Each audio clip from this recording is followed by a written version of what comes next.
Agence EDEM international eza wana pona ko résoudre ba problème na binôme. Oza na posa otinda biloko konyokama na yo te. Agence EDEM international ezali wana. Tala ba numéro eza affiché o ya Angleterre topé ya France. Benga na ba numéro wana okozwa solution. Agence EDEM international ya boezala te. Ekeyo mwana mama. Très heureux de vous savoir, vous êtes nombreux devant vos postes téléviseurs pour suivre votre émission préférée et puis votre chaîne YouTube Mère EV Solution TV et surtout votre humble serviteur Patrick Ngambe, le poids lourd de la presse congolaise, moi la Mobali, Oyambinga, Osobomoni, vraiment. Bozalaka vraiment il y a que c'est plat. Merci et si quand vous besoin merci ne tous vos autres télévision na télévision na portable na laptop émission nabino oyo bolingaka yango. Chers amis, actualité zo dominer toujours maramuzo bimaka seko bima. Aujourd'hui tout à l'heure émission tout ça la analyse si affaire pasteur Moïse Mbiye et Eliane tokomi wapi. Dossier a passé à Moïse Mbiye et autres qui n'ont pas comme un échelon parce que tout à l'heure même la vidéo comme les na télévision na biso ya awa famille biologique il y a Eliane va porter bongo papa va porter bongo Moïse Mbiye va porter plainte en justice. Il faut ba samba parce que moi dans la bango ya moi si bazwa na âge il y a 15 ans. Il paraît que Longola peut déjà bazemi. Ndomoni que famille va décider ba funda bongo l'homme de Dieu pasteur Moïse Mbiye.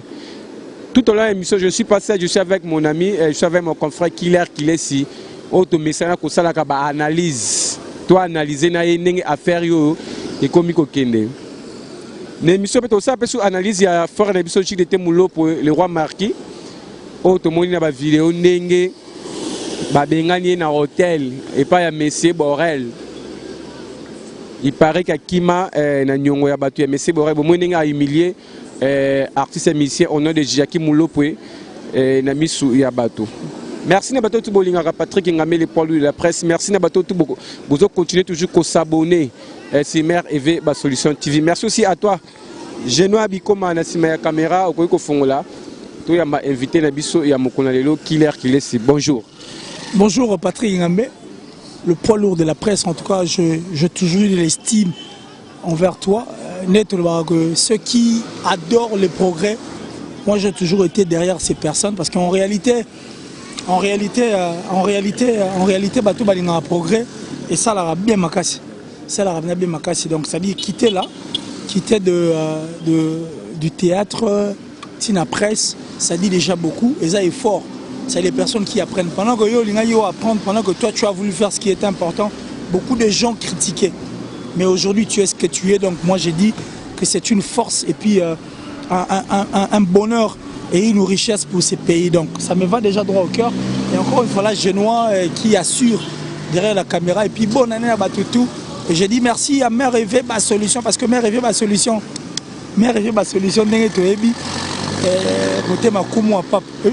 à travers eux. C'est toi qui m'avais permis à ce que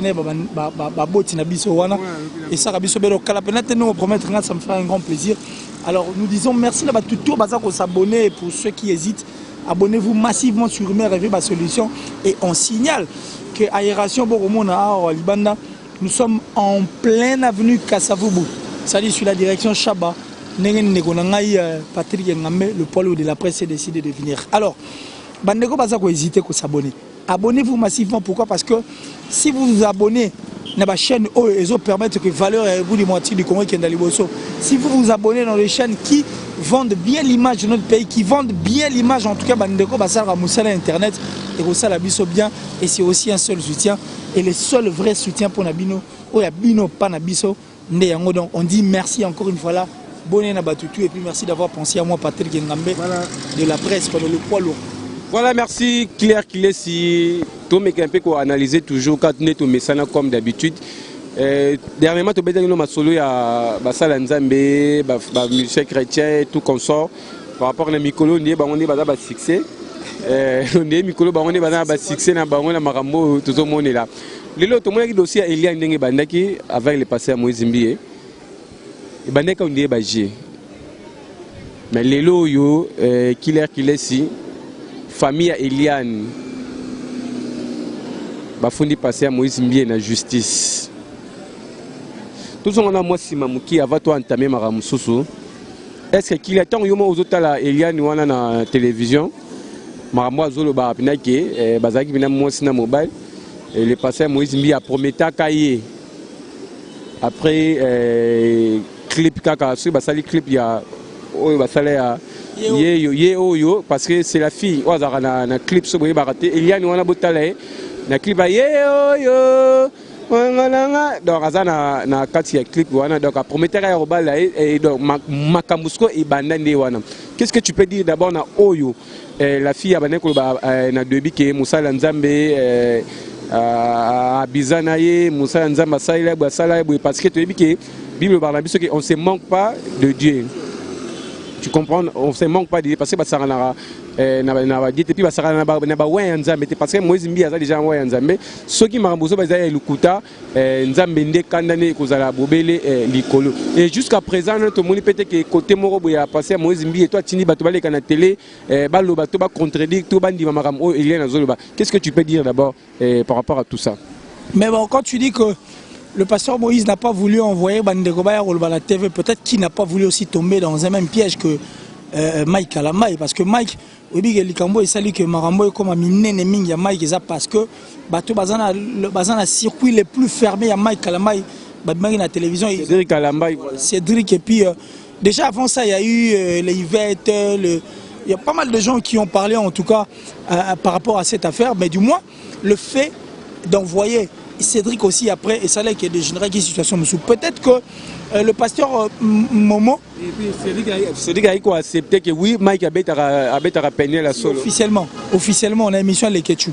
Yannick Panda Les Ketchou.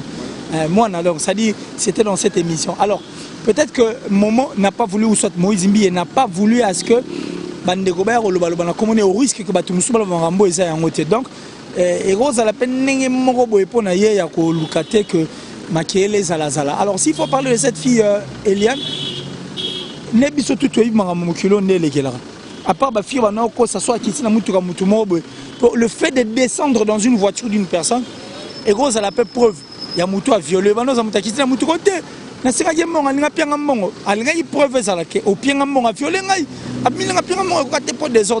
c'est une preuve.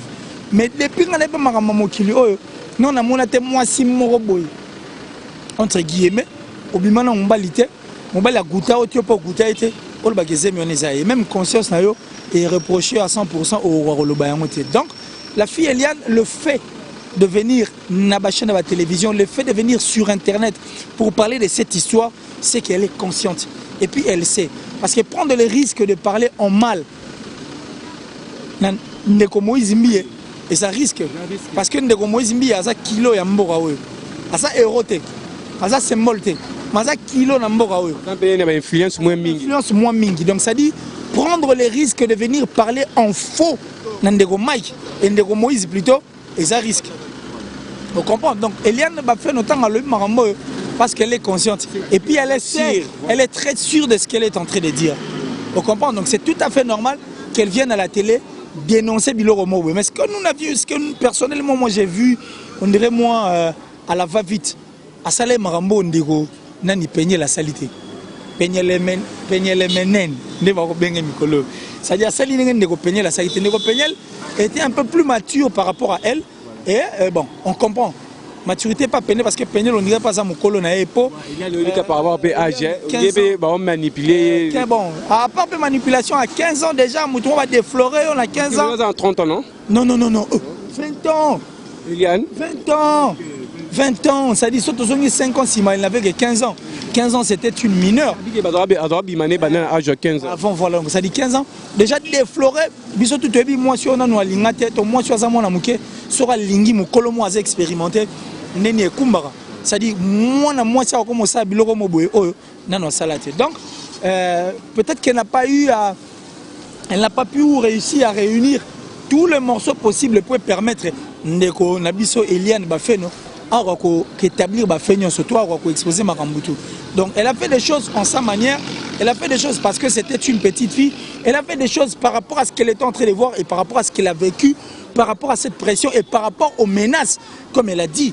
Na émission belé que ba menacer asali makambola va vite na robanga na rolinga na roboya le tout est sangani place mo fait ça biso résultat mais je pense que cette fille n'est pas folle et cette fille ne peut jamais se permettre de parler d'une personne oh non basa la relation moroteka boye au vu au sud de tout le monde ngat que on a regretté pas de Eliane ba fait nos années ça que attaque au monde moke mais pas la mike ba la pe soit lingi mukolo mo sentiment legi toi lingi star mo sentiment legi fala soit pas temps.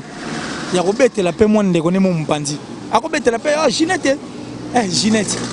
Ça dit parler, en fait, raconter cette histoire, mais à 3 personnes différemment. Et ça la paix bien. 3 ma solo vrai, mais on a 3 personnes bah Kesseni, mais oh ils ont ma solo moroté et ça la paix bien. Aujourd'hui peut-être qu'il n'a pas ça peut biso moi matière moroté encore peut ça biso peu moins bah preuve et autres. Mais le fait déjà d'accepter d'aller en justice. Moi, j'ai dit que c'est une bonne procédure et puis elle a bien. Elle a très très bien et va permettre que Maramoussou Soupé est au vu au sud de tout le monde. Voilà, Maramoussou Soupé, moni Bandéon Soupé à Bassi, parce que ceux qui habitent sont à 5 ans, passé temps à 15 ans. Parce que Garda qui s'est créé, on a jalousement dans le thème. Il faut que le bac s'est à un moment. Parce que moment on a surtout jusqu'à 5 ans passés, parce que passé à Moïse Mbia à Zani Pika Nenga Zagiboué. Parce que 5 ans passés, passé à Moïse Mbia il peut d'Abima, il peut déjà Sani Pe Banzembo, ils ont appelé un succès et tout et tout et tout. Et c'était que passé à Moïse Mbia au M sous Yayo, n'habité des prix particuliers passé à Moïse Mbia cher sur les juifs combien des ans. Depuis particulier église, bon je sais pas. Depuis comment responsable il y a cité Bethel numéro 1, n'habité Moulani les juifs déjà. Là je sais pas. Mais surtout depuis on a 5 ans il y a un négociation il y a 15 ans. Est-ce que famille naïe Baïbaka teke Eliane Azarana li solomo bena pasteur.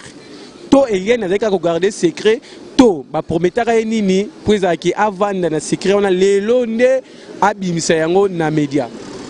En fait vraiment ça libala ou pas biso tout ebi to na mandeko basi. Ndeko moi je suis à découvrir le mot sika to ebi nengezala. Et sur le côté bien mutu moi za makanisi makasi c'est-à-dire un esprit collectif makanisi makasi to ebi nengezala. C'est-à-dire ce n'est pas facile être amoureuse d'une star, être amoureuse d'une personne, en fait d'une star nette outre le bas et puis mutumo il y a kilo quoi. Et puis il y a un moins l'eau naï. Tu es bien nengezala. Tu es bien vraiment nengezala. Quand on a s'il faut qu'on ait cette sœur et ça la compliqué. Azana ki bomwana, ce n'est pas pour rien on protège les mineurs. Pour dire que Azana mon amouké, Azana inconsciente, aïe maramba au salate. Il y a ce quand on est sur la bombe c'est que na sali bien. Or sur la bombe au sali mabé. À ce quand on est sur exposé na sali bien. Or sur exposé au sali mabé.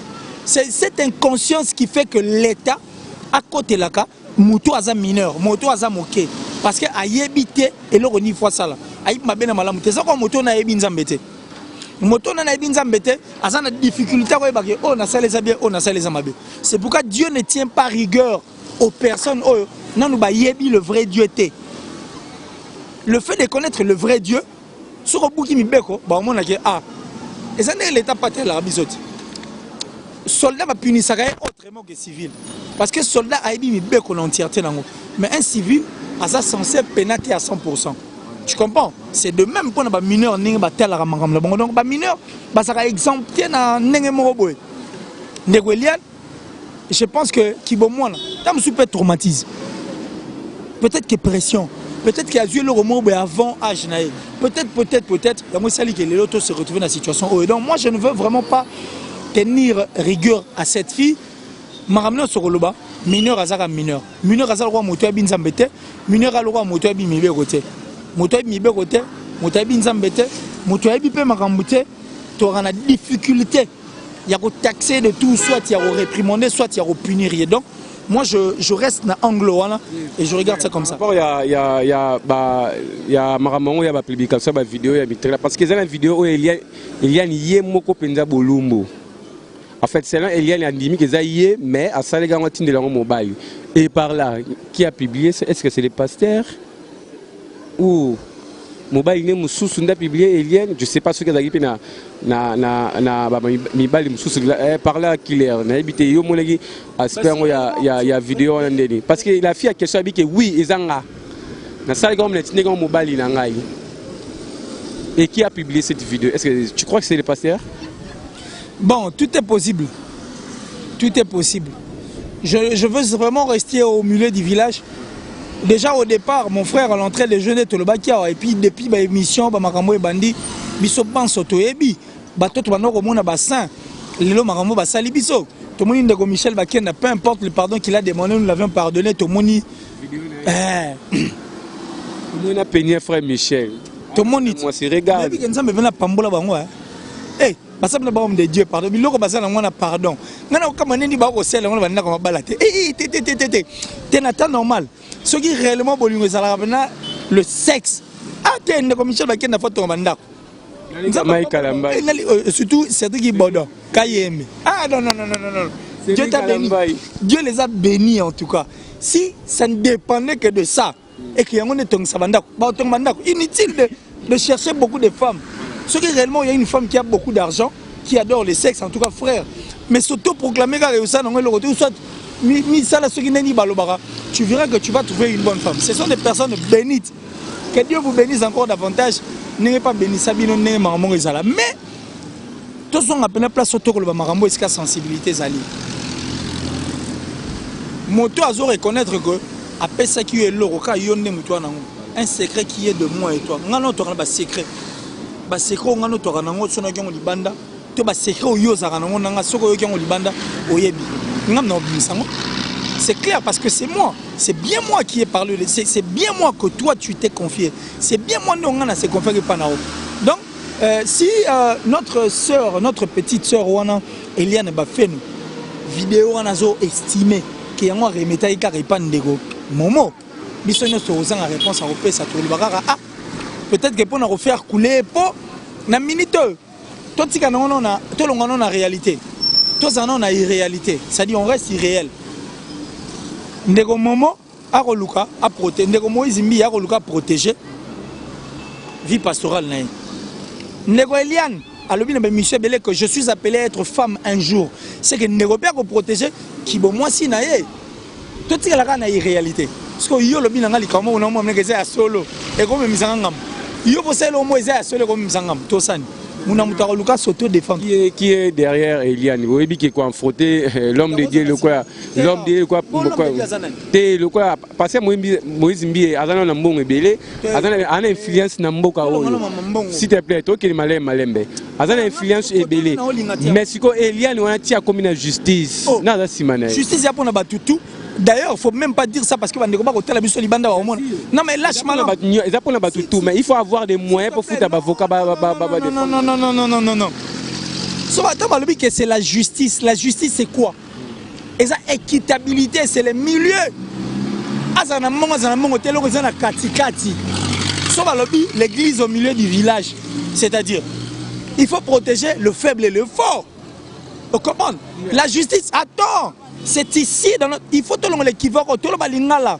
Bandeko ba côté la biso libanda, bandeko musu balingala ba yebi que justice c'est ça pour la motonio. La justice est faite pour tout le monde. Aucune personne oh justice fait ça contre. Soit bien ça justice c'est ça juste. Oui, justice à Congo. Oui, justice à Congo bien. Non, parce que le président de la République avait dit que nous sommes dans un état de droit.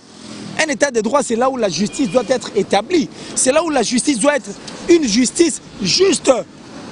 Justement pour Bandego Barosala, ce qui m'a ramené tout le bien. Tout ça, la aversion, tout ce que la peine, m'a ramené zokenda. Justice, c'est ça pour la motonios. Moto, tout, il faut jouir. Parce que vivons ici en République du Congo, tout le monde a le même droit. Aucune personne n'est plus qu'une autre personne. Aucun Congolais n'est plus Congolais que tout le monde. Nous tous, nous sommes des Congolais. Même le président de la République est un Congolais. C'est vrai qu'il y a la magistrature suprême, mais c'est d'abord un Congolais.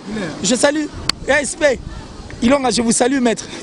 Magistrat. Tu masolo ya justice. Ah oui, parce que tu es justice à Congo évoluera. Tout le monde, il ça m'a pas frère, n'est hérité Watanabe. Ils appellent la justice. Oh, mais il y a un téléméla. Bien sûr, attends, il y a un téléméla qui est même dans la bande d'Abimaki. Mais pas mon ipena que ma baisse ali. Parce que là où il y aura, le jour où il y aura un état de droit de héritier, les jours où il y aura. Mais il y en aura. Mais pour les point dans le bien au bon. Dans le bien au bon, pour ne pas que la biso va comprendre. Que bizarre ce money. Tu es le money type à tricheur. Mais à zui. Biso tout tu es à tricher na e. C'est pour ça que tout à propos de Eliane parce que on a dit que passé Moïse a une influence ébélée. À même avocat moi français à YNP en Congo à défendre. Mais notre papa il y a une connexion Eliane na famille. Est-ce que vous avez dit que mutu moko za simana bango azo pousser bango? Un pasteur fonctionne dans Mbogezani. Pasteur, chanteur, musicien, pasteur, fonctionne dans Mbogezani. Je vais générer coup tout balongola bango à la déchu. Balongolé va péter et puis moutalongolé moutoua na scène célibataire na longolé va péter ma 100 misier. Oh, influence ça veut dire. Ça ne veut rien dire. C'est là où on a qui passé Moïse Mbi à quoi un dossier. Na lobi terre à quoi parce que ne crois pas qu'il passait Mbi à quoi. Parce que pourquoi? Parce que à l'instant où nous sommes en train de parler, le pasteur Mbi a présumé innocent. Il est innocent jusqu'à la preuve du contraire. C'est-à-dire ça non innocent. Pendant nous va établir va faire nous sauter. Puisque l'affaire est partie en justice, la justice a sa habilité et il est saisi. Et puisque la justice est saisie, elle est saisie plutôt. Puisque la justice est saisie, il y a une habilité au Salamangam. Donc moi j'ai dit que Motonioso nous va coquille, nous va établir ma communauté, à ça nous présumer innocent. Bisotoro catholique, bon pasteur Moïse, en fait Moïse Mbi a ça non, il est présumé innocent. Donc jusqu'à la preuve du contraire, nous attendons que la justice fasse quelque chose. C'est pourquoi nous avions dit, puisque le président avait dit que c'était un état de droit, puisque le président il ne va pas se contredire, donc nous devons regarder les choses du bon côté, nous allons dire que nous faisons confiance en notre justice, même pour une première fois. Tout ça dans notre confiance, tout à la place inini, Makamo et Rokenda. Azan a raison, Azan a raison, Azan a tort, Azan a tort. Pas question de honte, n'importe quoi quand on a MHD non. Il y a eu des pasteurs qu'on a arrêtés, MHD à la prison. Oui, bien, on a libéré Calamité na Yoga. Les pasteurs révélés à la prison pour ne pas abus. Il y a famille, il y a Eliane, la justice va fundi passer Moïse Nanini.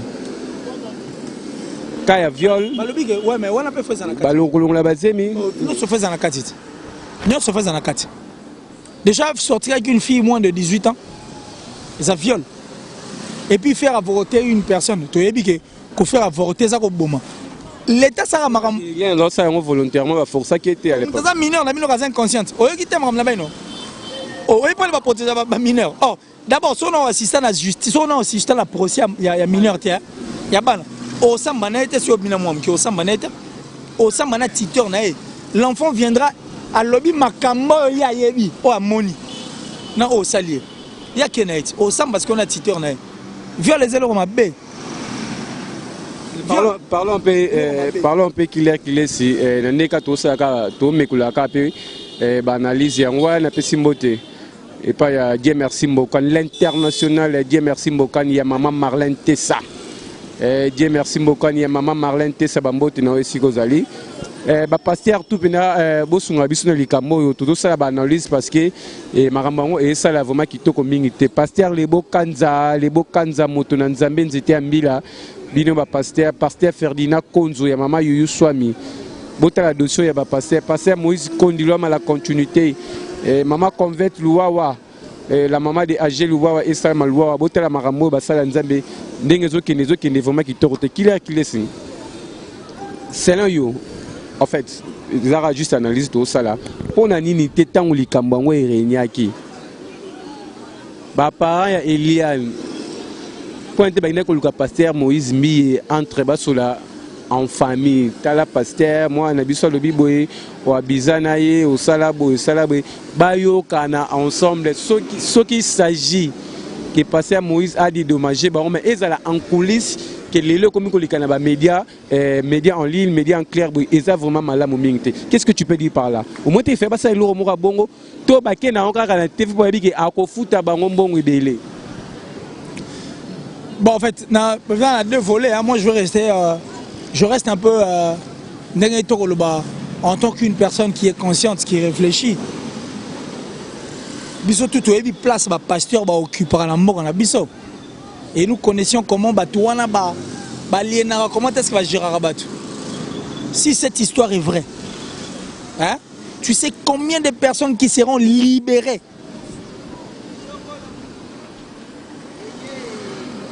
Oui, oui. Combien de personnes qui seront libérées? Parce que dans des églises sérieuses, une église qui est sérieuse, qui respecte Dieu et qui craint Dieu, ce qui est sœur Naomo en Christ, au moins il y a un amour faux. Au moins il y a un sœur à l'hôtel, au salle Marambo. En principe, c'est aumônier. Ceux qui payent aux Aramoutouans tout droit. Il faut aller informer le pasteur ou soit un membre influent de l'église.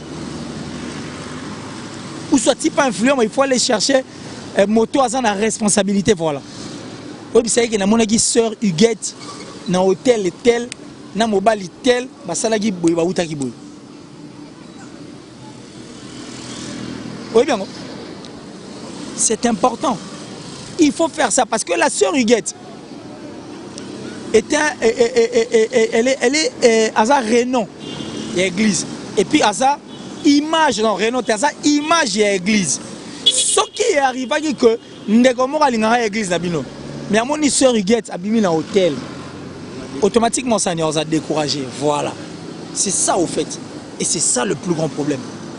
Et Panzambe, on a quoi qui n'a été. On a déjà averti. Par exemple, Samson, Abraham et les autres, les David. Par exemple, on a pour servir aux adolescents. Et puis on t'a donné, on t'a aussi exposé en fait des exemples. Oh, il y a bateau, c'est pour te servir de force, pour que tu endures. Mais quand tu tombes, expressement, il faut tomber. C'était pour la unité famille,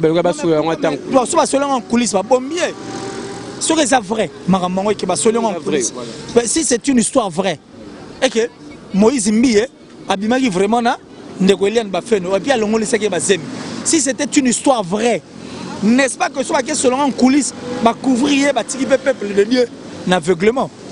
Pour nous a exposé David, nous avons exposé Abraham, nous avons exposé Noé, nous avons exposé beaucoup de personnes comme ça qui ont fait du mal, que Dieu a exposé comme ça.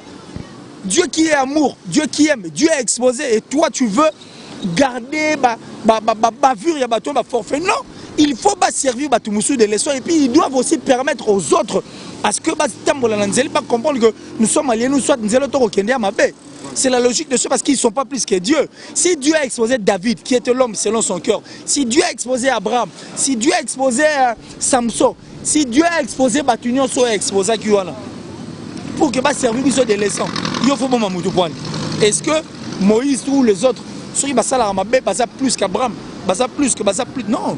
Non. Justice, c'est ça là. Que la justice fasse son travail, la justice n'est pas faite gratuitement et puis inutilement. Non, je ne pense pas. Et puis, ceux qui famille ça, ils ont robot manabangaba, tika batebele na perdure. Batebele bangaba sala na distraction. Batebele bangaba ebate et le ronier ko sala. Les familles comme na posa banginda, ba ebi que ceux qui justice à Kati a dédommagé moi na banga ko dédommager mbongo ebele. Bon, on a ko des éphémères parce que mbongo ici là en nous avions connu le grand Mobutu, le tout puissant. Il faut avoir honte d'avoir honte. Patrick Ngambe. Nabi que yoza pasteur te. La personne belle oboma mutu. Oboma. Ba le mona mbali mo obima na ya obima. Au sala ngote point. Pourquoi tu vas pas le faire? Nabi que généralement je poser la question. Je ne suis pas du domaine. Non, tu ne le feras pas parce que c'est d'abord mauvais. Du domaine goûter parce que ce n'est pas bien de sortir avec un homme, parce que ce n'est pas bien de tuer, parce que ce n'est pas bien de voler. On a que la Bible était. Si yo mutoza na kati ya makambongo ya malamu, toi qui prêches, toi qui connais Dieu, toi qui nous fais voir que yo vraiment nanzambe, yo vraiment kebo. Atayo. Voilà, Atayo Moko, donc Killer si, donc c'est juste une analyse. Oh, tu comprends, c'était bonne année 2020 où il bandika kanaba sali ya nzambe. Tu sais, nzamba lingate ya bisoni, ton nzamba lingi asala nini. Ton nzamba linga bimisa alaxa misala na baron la misa. Arrêtons de limiter Dieu. Arrêtons de limiter Dieu. Moi je me ramène sur le monde. Sur Tangi na 2 Timothée 1:3 tina 16. Au monde makambo to le bio. Balobi ba comme orgueil, ba nation célébrera comme nation. Moutaro l'accendira l'inza menzo galingi na nzambe te na mutema lingakete. Disciples ont posé la question à leur maître qui était Jésus, qui est Jésus-Christ. Maître ne dit pas que mon glinga kufa. Après c'est on va signe attend de la fin. Mais on sait qu'on sait le jour à l'obité. Dieu nous a déjà enseigné. La Bible, c'est si l'entièreté. Toutes les questions, toutes les réponses à la question, soit le fond, le retrouvant. Bon, fort. Il n'habite pas ici. Oh, mais il n'a pas de chambre ici, il doit sortir. C'est moi qui vis ici, il doit sortir. Véborel. Non, c'est un escroc, un voleur. Il m'a volé, c'est un produit. Il me dit ce qui est dur. Et puis, tout le monde a SDF. Et c'est qui c'est? Peut-être qu'à mon égard, que vient naïe. Peut-être que mon égard, massa naïe, vient naïe, borel. Non, mais bon, quand il soit mon colon, il humilié, au bête à mon colon. J'ai grand frère, nous avons humilié au bétail. Tu es bien, mon égard. Grand frère, nous avons humilié au bétail. En fait, ils arrivent vraiment par rapport à une telle vidéo, ils arrivent vraiment ni au saliki. Mais c'est Borel là, ça la Jude était mon bon. J'ai seulement compris que l'extravagance d'internet peut y avoir moins trop. Il y a moins surtout dans le monde musical au Wana. Bah moi on a moins trop. Et puis Kanda, tant sous Monsieur Borel, aurait qu'on supportait te. A eu Kanda. À des fois pas musicien peut le rappeler moins drôle.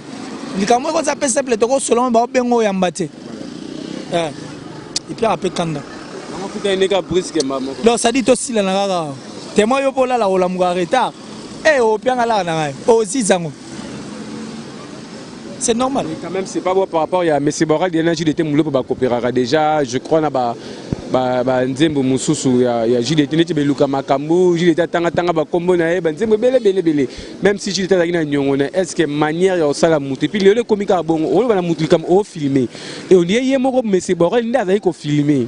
Mais pourquoi d'abord il aurait commis Mikolo donc ce qu'on a aussi un killer nyongo finalement na batu moko boye au moins to kena mama ba filmer pour la publier. Pourquoi aspect n'est commis trop? En fait, Jude était si c'était pour le buzz, sur le salon pour la buzz, vous salez ma baie. Mais c'est ça pour la réalité, monsieur Borel lui est bizarre. Jude était c'est ton frère depuis avec qui vous avez travaillé ensemble. Banzemo dit toko biso monsieur Borel pour parce qu'en réalité ce gars pour Jude était ton gars toi beauté. Tu es bien pour la Jude était les réactions peut-être Kanda dans mon père. Mais par moment il faut savoir quoi faire et quoi ne pas faire. Peut-être que Kanda, mais il faut autant la paix moto, moto regarder les intimités, regarder la valeur, la place que cette personne a chakayo. Et gros ça la paix que on se ressaisir, au lieu de se fâcher, on les donc moi je dis que l'image que je suivis, ça m'a dérangé parce que éternir na image à Jude était na image à monsieur Borel. Et en dehors de ça, Jude était c'est une famille. Ça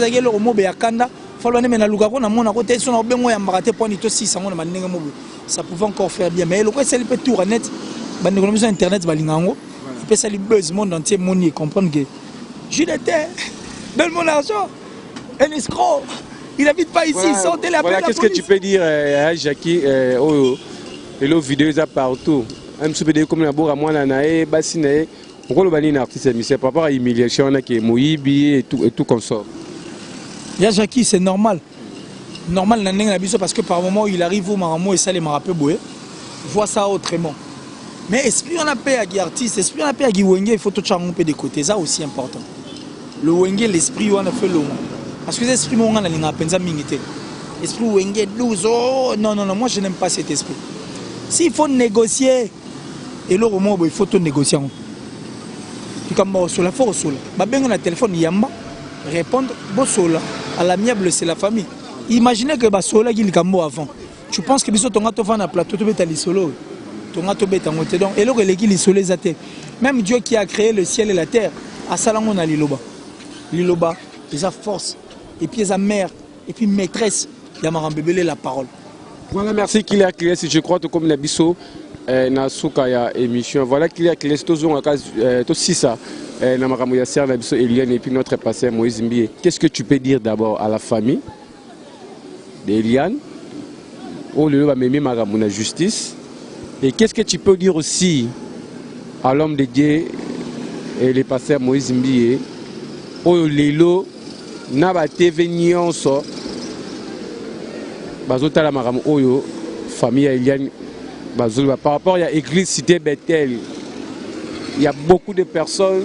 Basara plein na kati libanda tala batu ya rosaranate ka pe na kati ya Bethel bandibila batali télévision bayebi makambo ezolika pour na pasteur na bon. Tu peux dire qu'il est bon dans la famille de Eliane Bafeno, le fait déjà d'aller en justice, ça dit beaucoup, donc ça dit vous se porter garant. Ça dit la justice, hein? Chantage était, Makelele était, et c'est comme la justice, une instance sensible. Sensibilité à rapport à la justice.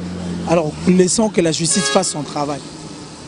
S'il faut s'adresser à Moïse Mbie, je n'ai rien à lui dire, parce qu'il s'appelle pasteur, l'église est à l'arrêt, à ça va plein à l'Obaramangamo, à l'Obarana.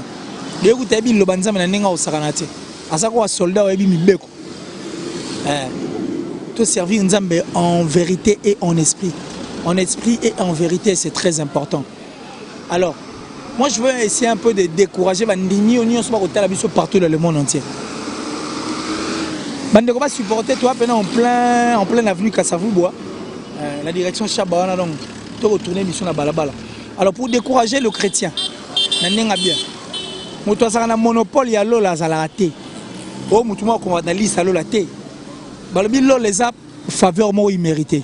Nabiso, naba pasteur, naba berger, naba nani, diacre, assistant, biso tout. Net au Vandia. Moutana monopole ya lola. Aka mutumoro. Nzambe. C'est Dieu. Ceux qui ont un souvenir en Nzambe, net au côté lola. Faites bien ce que nous faisons. Tobang Nzambe, tout tambour dans la droiture. Faisons ce que Dieu aime. N'allons pas à la contre de la nature, n'allons pas à la contre de ce que Dieu aime. Au monde, ceux qui te ressentent bien en esprit et en vérité, nous resterons à souvenir ensemble et puis Dieu se souviendra de nous le jour où on s'est décidé que Batouba c'est quoi. Oh, non, non. Nous avons un monopole, alors la bien faveur immérité, seul Dieu. Prions Dieu et puis seul intermédiaire, on s'en mananyo à Zalate. Il n'y a qu'un seul Dieu. Il y a le Kouta. Le Kouta. Sobo kebe na nzamba nanyo yo kende pena na ba famille ba nzamba ko mwa nzamba nanyo kende ba famille okuta ba tomba saka le même. Merci nzamba obisinga na komba nzamba nanyo dans la tête on est réunir ne sou mingi mingi te medaka yango na yango le kuta mui vine ba kongo ba lobaka volo. Quand tu dis au nom de nanyo, même Dieu n'est pas content, Dieu est jaloux. Quand tu dis Dieu il n'aime pas, Dieu n'aime pas akabola pour ceux au lobi nzamba nanyo c'est que au linganzamba et puis au kumi s'appelle pasteur wana to mutentel nzamba kabla gloire na mutute lukuta. Dieu de nana zalarate. Dieu est Dieu depuis la Bible ici, là Dieu d'Abraham azarasouté, Dieu qui a un nom. Et puis nous avons un seul intermédiaire qui est Jésus-Christ. Point barre. Tout ce que tu vas demander, bape saongo nanzela yé ya mwana na Jésus-Christ soit sauvé makilane pour nabiso. Amen. Voilà, ma dédicace pour tous les bisous. En tout cas, je dédie ce passage à la plus suspecte de toutes les Italiennes, Francine, man love, de là où tu te trouves. À mon vieux Giannissi Tanchungam Poutou Bangamichuri de Suisse-Irlande, monsieur formidable. Nalobi, Giannissi Tanchungam Poutou Bangamichuri de Suisse-Irlande. Venabiso, monsieur formidable. Salut à vous, mon vieux. Salut à Kokoche Lomoto. Salut à Hervé Luamba. Depuis la Belgique, salut à mon ami depuis les États-Unis, Hervé Loumassa plutôt. Il a dit là, ma maman chérie, maman Jedida Hélène Mireille Garcia depuis l'Allemagne. J'ai dit bisous comme ça à toi, Bou.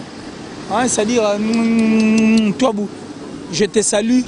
Je salue encore celle qu'on appelle Jéréma Ilonga, avec qui on est en train de partager ces moments douloureux. Je dis merci comme ça à Judith. Hein, Judith Nabiso Pena, donc ça dit que solo là, Nabiso Pena, il y a déjà cas Judith parfaite. Hein, Judith parfaite en tout cas. Diga au patois. Et puis, toi, Boulongondo, na Noroloba. Et puis, Judith parfaite depuis la DGRK. J'ai dit merci à Tuto Balingarabiso. Merci en tout cas à Lénaïque. Merci comme ça à Mesdi Kaniki. Merci en tout cas à Tuto Balingara Killer qui laisse le plus 243 89 526 54 54. Plus 243 89 526 54 54. Numéro na so Bengi. Urozwa Penangai.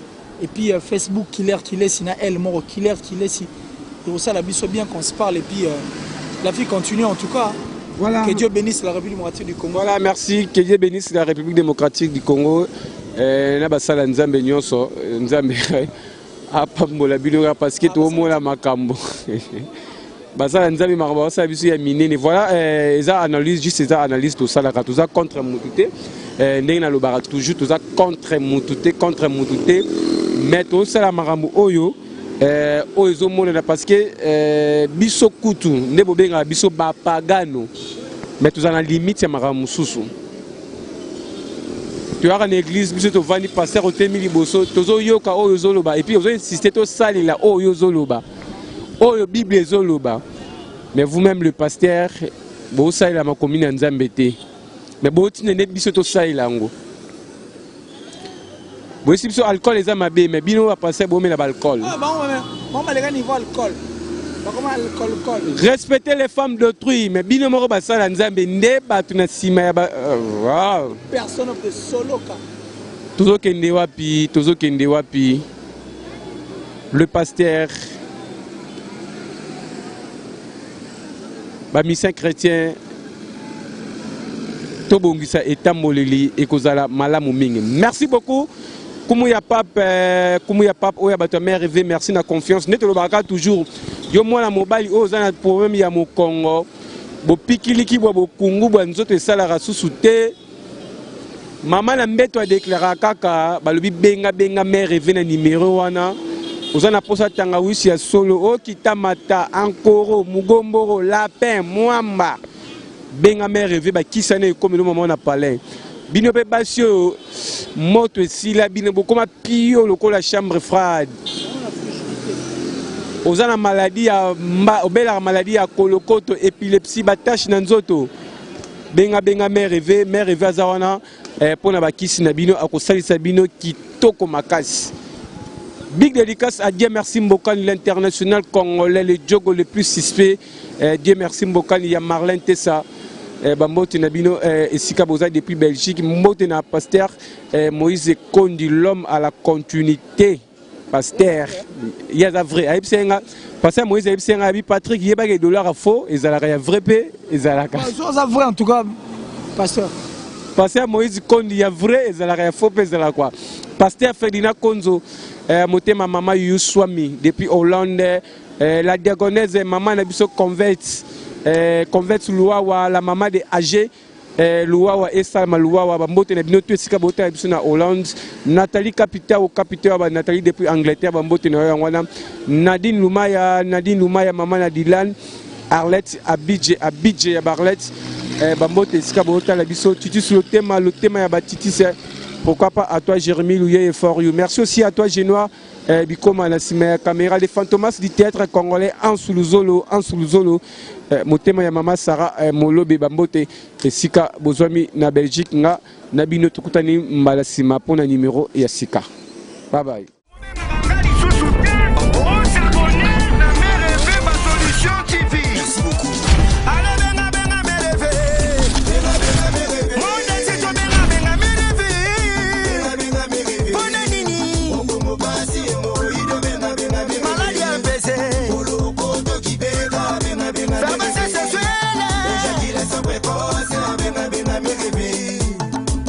Nani obebisi papa wanzoto mama